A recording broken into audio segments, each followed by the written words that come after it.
सुल्तानपुर के राजा महाराज मान सिंह के पास भगवान का दिया सब कुछ था। वो बहुत शक्तिशाली, पराक्रमी, अपनी राजा से प्रेम करने वाले एक न्यायप्रिय राजा थे। उनके राज्य में कोई भी व्यक्ति भूखा नहीं सोता था। प्रजा भी अपने महाराज से बहुत प्रेम करती थी।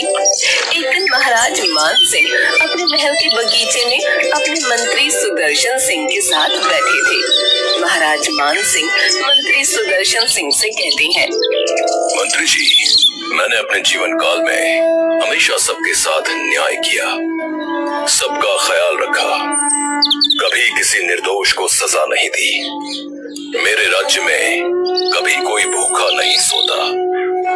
फिर भी न जाने क्यों भगवान ने मुझे और महारानी को औलाद सुख से वंचित रखा है। महाराज, आप अपना दिल छोटा मत कीजिए। ये तो ऊपर वाले की लीला है।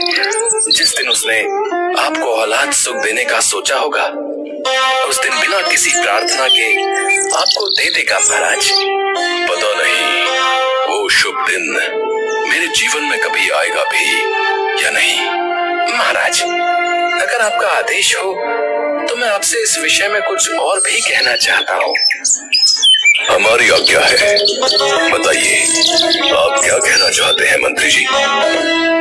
महाराज, मेरे एक रिश्तेदार है जो बहुत ही ज्ञानी है। अगर आपका आदेश हो तो क्या मैं एक बार उन्हें यहाँ बुला लूं?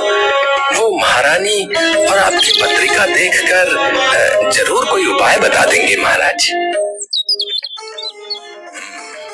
जरूर मंत्री जी, अगर आपको लगता है कि ये करना हमारे लिए लाभप्रद होगा तो आप अवश्य उन्हें बुला लीजिए और उन्हें लेने के लिए आप महल से सवारी भेज दीजिए।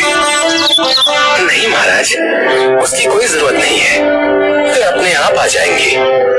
मैं कल ही संदेश भेज देता हूँ। ठीक है मंत्री जी। महाराज और महारानी के कोई पुत्र या पुत्री नहीं था। इस बात का दुख उन्हें हमेशा रहता था कि उसके बाद उनका वंश खत्म हो जाएगा। उन्होंने बहुत उपाय किए थे, पर फिर भी उन्हें औलाद के सुख की प्राप्ति नहीं हो रही थी। 2 दिनों के बाद मंत्री जी ने अपने जानने वाले पुरोहित को बुला लिया। पुरोहित महाराज और महारानी के साथ एक कक्ष में बैठे थे और दोनों की जन्म पत्रिका जांच रहे थे। क्या बात है पुरोहित जी, आप बहुत देर से चुपचाप बैठे हैं और हम दोनों की पत्रिका को देखे जा रहे हैं। कुछ तो बोलिए। महाराज, आपकी पत्रिका में पुत्र दोष है, जिसके कारण आपके घर पर अभी तक कोई औलाद नहीं हुई है और आप इस सुख से वंचित हैं महाराज। पुरोहित जी, ये तो हम पहले से जानते हैं, परंतु इसका कोई उपाय नहीं है।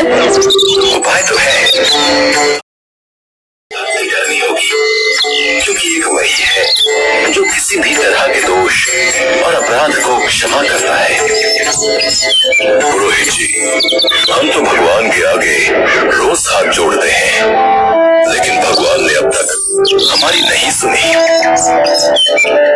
महाराज, आपको भक्ति के साथ साथ विश्वास और सेवा भी करनी होगी। आप महल के बाहर एक मंदिर का निर्माण करवाइए और रोज उस मंदिर में भगवान के दर्शनों के लिए चलकर जाइए और भगवान की सेवा कीजिए। पुरोहित जी, इस मंदिर निर्माण और भगवान के दर्शन से हमारा ये दुख कट जाएगा। महारानी, मैं तो सिर्फ एक साधन मात्र हूँ, करने वाला तो ऊपर बैठा है। बस आपको इतना ध्यान रखना है कि भगवान की सेवा में कोई कमी ना हो और वो सेवा सच्चे हृदय से की जाए। आप जैसा कह रहे हैं, हम उस बात का पूरा ध्यान रखेंगे। अब मंदिर में भगवान अकेले तो रहेंगे नहीं, उनके लिए एक पुजारी का इंतजाम भी आप ही कर दीजिए। ठीक है महाराज, मेरे जानने वाले एक ब्राह्मण है जो बहुत ही सच्चे हृदय से ईश्वर की सेवा करते हैं। मैं उन्हें आपके मंदिर की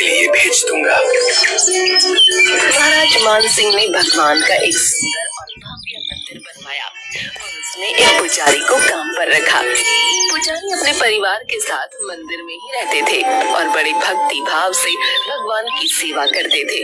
महाराज मान सिंह हर सुबह अपने सैनिकों के साथ फूलों की एक माला सुबह सुबह मंदिर भिजवाया करते थे और पुजारी उस माला को भगवान कृष्ण को चढ़ाते थे। उसके बाद जब राजा भगवान के दर्शन के लिए आते तो पंडित जी भगवान के गले से माला उतारकर राजा के गले में डाल देते। ये लगभग रोज की बात थी।